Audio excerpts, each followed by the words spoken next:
Hi viewers, welcome to our channel. నగరిలో రోజా గారికి shock తగిలిందంట. అదేంటంటే 5 మండలాలకు చెందిన ముఖ్య నేతలందరూ కూడా టీడీపీలో జాయిన్ అయిపోయారు. సో, ఇది తన ఓటమికి మొదటి స్టెప్ అని చెప్పేసి చాలామంది అభిప్రాయపడుతున్నారు. అసలు ఏం జరిగింది? ఎందుకు నగరిలో మరి రోజా గారి పైన ఇంత వ్యతిరేకత వస్తుంది సొంత నేతల నుంచి కూడా? సో, ఇదే అంశం మీద డిస్కస్ చేయడానికి ప్రెజెంట్ మనతో పాటు సీనియర్ జర్నలిస్ట్ జయదేవ్ గారు ఉన్నారు. వారితో డిస్కస్ చేద్దాం. సార్ నమస్కారం సార్. సార్ రోజా గారు మన నగరిలో పోటీ చేస్తున్నారు కదా! సో, ఆ వ్యతిరేకత వల్ల ఆమెకున్న వ్యతిరేకత వల్ల ఆమె గెలవదు. అందుకని చెప్పేసి చాలా మంది నేతలు, వైసీపీ నేతలు టీడీపీలో జాయిన్ అయ్యారు. 5 మండల నేతలంట. మరి అసలు ఎందుకు ఈ విధంగా రోజా గారి పైన ఇంత వ్యతిరేకత వచ్చింది? మరి దీన్ని ఎలా డీల్ చేస్తారు తను? డీల్ చేయడానికి కష్టమేనండి. టైం ఎక్కువ లేదు. బుజ్జగింపులు అనేవి ఇబ్బందిగా ఉన్నాయి. ప్రతి ఒక్కరు కూడా ఇప్పుడు ఫ్రాంక్‌గా మాట్లాడుకోవాలంటే, రోజా గారి మీద ఎవరెవరైతే జడ్పీటీసీలు, సర్పంచులు, ఎంపీటీసీలు లేదా డీసీసీబీ చైర్మన్‌లు లేదా దేవాదాయ శాఖకు సంబంధించిన వ్యక్తులు పేర్లు అనవసరం. వీళ్ళందరూ మూకుమ్మడిగా ఎందుకు రాజీనామా చేసి టీడీపీలోకి వెళ్తున్నారనేది రాష్ట్ర వ్యాప్తంగా ఉన్న వాస్తవం. ఇంకొక పెద్ద ప్రధాన సమస్య ఏంటంటే, తెలంగాణలో లాగా ప్రశ్నించే, ఓపెన్ అయ్యే సమాజం కాదు ఆంధ్ర సమాజం అని నా అభిప్రాయం. ఆంధ్ర కానీ, సీమ కానీ. సో, సీమలో కొంత బెట్టి చేసి మాట్లాడడం కొద్దిగా ఇది ఉంటుంది. ఆంధ్రాలో మాత్రం ఎవడేమనుకుంటాడో, మనకేమైనా పోతుందేమో. ఎందుకంటే చాలా చాలా తేడా ఉంటుంది సమాజానికి, ఈ సమాజానికి ఆ సమాజానికి. అయితే కానీ వాళ్ళు ఓటు రూపంలో చూపిస్తారు. బట్ జగన్మోహన్ రెడ్డి గారికి వ్యతిరేకత ఉన్న అంశం ఏదైతే ఉందో అది మొత్తం మీద ఉంది. చాలామంది బయటికి రాలేక, కొంతమంది అరే ఆడి మీద బాగా మనం ఇప్పుడు ఎవరెవరైతే కబ్జాలు చేసేసారో, ఎవరెవరైతే ఏమో మాది గవర్నమెంట్ కదరా అని చెప్పి టీడీపీ వాళ్ళని, జనసేన వాళ్ళని చావగొట్టేలా ప్రయత్నం చేశారో, ఈ 5 ఏళ్ళలో రాచి రంపాన పెట్టారో, వాళ్ళు అక్కడ ఉండలేక అర్థమవుతుంది వాళ్ళకి. కాలగాని ఇక్కడికి రాలేరు. ఎందుకు వీళ్ళందరూ ఇబ్బంది పెట్టారు? ఏ మొహం పెట్టుకొని వస్తారు? రెండోది, ఏదైతే తాళో పెట్టి తేల్చుకుందాం, ఇందులోనే ఉండిపోదాం, మళ్ళీ వాళ్ళ దగ్గరికి వెళ్ళలేం, మన తప్పని తెలిసినా కూడా ఇగో అడ్డు వస్తుంది. అట్లాంటి 3 కోవలకు చెందిన వాళ్ళు ఉన్నారు. ఒకటి రాలేక మొహం పెట్టి చూపించలేక, రెండోది ఇబ్బంది పెట్టేవాళ్ళు, మూడోది సరే మనం ఇబ్బంది పడడం ఇందులో నుండి ఏదో ఒకటి తేల్చుకుందాం, మనం ఎలాగైనా గెలుచుకొని మనం ఇది చేసుకుందాంరా, స్థానికంగా అయినా మనం గెలిపి చూపించుకుందారా అనే తర్కంతో ఉండేవాళ్ళు కూడా ఉన్నారు.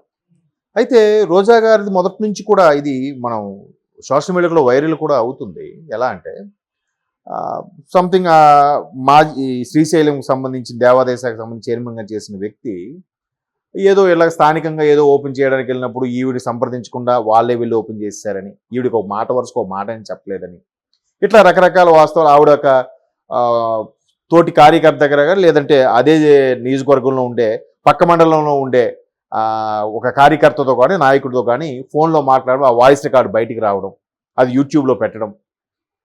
అంటే అంతే కదా. ఇప్పుడు ఆవిడ కనీసం జిల్లా స్థాయి, అది ఒక మంత్రిగా ఉన్నారు, కొద్దిగా నేము ఫేము ఉన్న వ్యక్తి, పైగా వైసీపీలో ఎంతమంది నాయకులు ఉన్నా కూడా అనర్గళంగా జగన్మోహన్ రెడ్డి గారిని వెనకేసుకొస్తూ అవతల వాళ్ళని, అంటే ఆవిడ నిజంగా ఆవిడకి ఎంతమందిని తిడతారని కూడా పట్టించుకోకుండా జగన్మోహన్ రెడ్డి గారి మెప్పు కోసం నోటుకొచ్చినట్టుగా మాట్లాడారు కదా.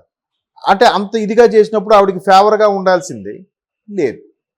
ఎందుకు లేదు? ఆవిడ సరిగ్గా ఎంతసేపు ఆమెకి పేరు రావడానికి పట్టించుకుని తప్ప మిగతా వాళ్ళని పట్టించుకోలేదు అనేది ఇప్పుడు వాళ్ళ అభిప్రాయం. అయితే ఇవి మెల్లగా సరే ఈవిడికి చెప్పేది ఏమని చెప్పి వీళ్ళే కింద స్థాయిలో కార్యక్రమాలకు రిబ్బన్ కటింగ్ వెళ్ళడం, అవి చూడడం, అవి ఆవిడకి రీచ్ అవుతాయి కదా, ఆవిడ ఫీల్ అవ్వడం. బట్ అప్పుడే ఈవిడ ఏం కాదులే నేను మంత్రిని, వాళ్ళని నా దగ్గరికి వస్తారని అనుకున్నారో, లేదంటే ఏం కాదులే సర్దుకుంటాయి అనుకున్నారో తెలియదు, కానీ మొత్తానికి ఈవిడ కొద్దిగా పెడచెవిని పెట్టినట్టున్నారు. ఇప్పుడు అది ఇష్యూ పెద్దదైపోయింది.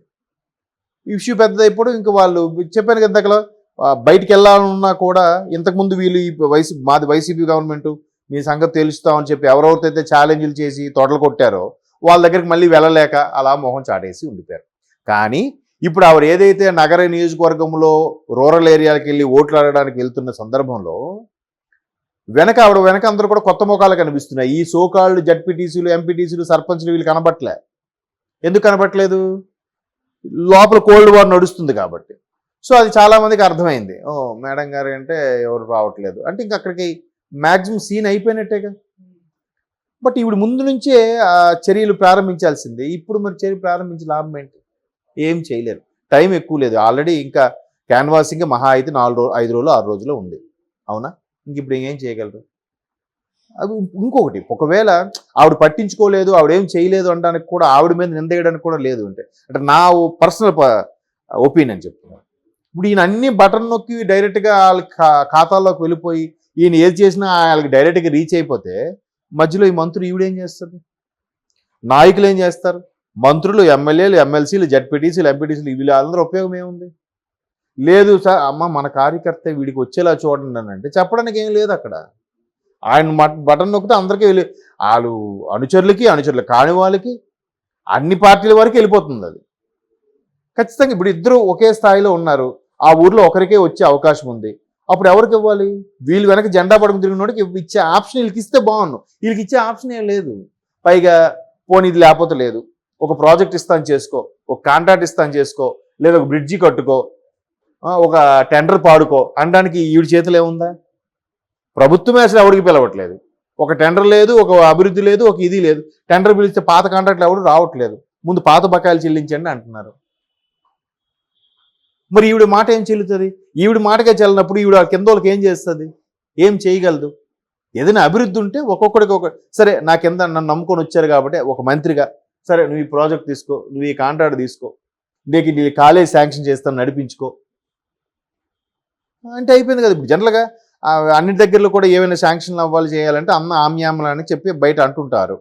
మళ్ళీ అంటే ఆవిడ మంత్రిలో ఉన్నప్పుడు కింద స్థాయిలో ఇప్పించాలంటే ఆ ఆమ్యాములు ఏమి లేకుండా డైరెక్ట్గా సంతకాలు ఆవిడ ఫోన్ చేస్తే అయిపోతాయి కదా, ఆవిడ బాగుపడతాడు కదా. నెక్స్ట్ పార్టీ ఉన్నా లేకపోయినా ఆడ కాలేజీయో లేదా కాంట్రాక్టరో లేదా ప్రాజెక్టు నడిపించుకొని సెటిల్ అవుతాడు కదా. ఇన్నేళ్ళు మొదట 5 ఏళ్ళు గవర్నమెంట్ లేకపోయినా కూడా జెండా పట్టుకుని తిరిగినోడికి గవర్నమెంట్ వచ్చిన తర్వాత ఆడికి ఏం లబ్ధి చేయకపోతే ఆడు రివర్స్ అవుతాడా? అవడా? అయిపోయాడు. ఇప్పుడు నేను అనుకోవడం ఏంటంటే, ఈ సోకాల్డ్ ఎవరైతే నగరిలో రోజా గారికి వ్యతిరేకంగా బయటకు వచ్చేసి టీడీపీలో చేరామంటున్నారో అది ఆవిడ మీద కోపం కాదు, ఓవరాల్గా పార్టీ మీద ఉండే కోపం. ఎందుకంటే మరి ఆవిడ ఏం చేస్తుందండి? ప్రాజెక్టులు లేవు, టెండర్లు లేవు, కాంట్రాక్ట్స్ లేవు, ఏమీ లేవు. ఎంతసేపు పథకాలు బటన్ నొక్కుడు, అకౌంట్లో పడ్డాయి లేదు, అంతే. అదొక్కటే నడిపించేస్తుంది అన్నట్టుగా ఉంది. మరి ఎట్లా చెప్పండి? అందుకు ఆవిడ పోని ఇప్పుడు ఆవిడని ఏం మాట్లాడుతుంది? మరి రండిరా బాబు మీకేం కావాలి చెప్పండి, మీకేం చూస్తానని చెప్పడానికి కూడా ఈవిడ దగ్గర ఆప్షన్స్ లేవే. వాళ్ళు కూడా ఏం నమ్ముకుంటూ వస్తారు? రాలేక అవతల పార్టీలోకి వెళ్ళలేక, సరే ఇప్పుడు ఎలాగా తప్పదు, మనకు అవమానం జరిగినా వాళ్ళు మన పక్క పార్టీలోకి వెళ్తే వాళ్ళు పట్టించుకోకపోయినా మనం వెళ్ళిపోయి సేఫ్గా ఉందామని చెప్పి అందరూ టీడీపీ నుంచి, సరే వైసీపీ నుంచి టీడీపీలోకి షిఫ్ట్ అయిపోయారు. సో ఇప్పుడు అదే అంటున్నాను, ఇప్పుడు ఆవిడ నిజంగా రెబల్గా మాట్లాడుండొచ్చు కాక, కానీ ఏం చేయలేదు ఆవిడ. అది కదా వాళ్ళకు వదిలేయడమే. Okay sir, thank you so much sir.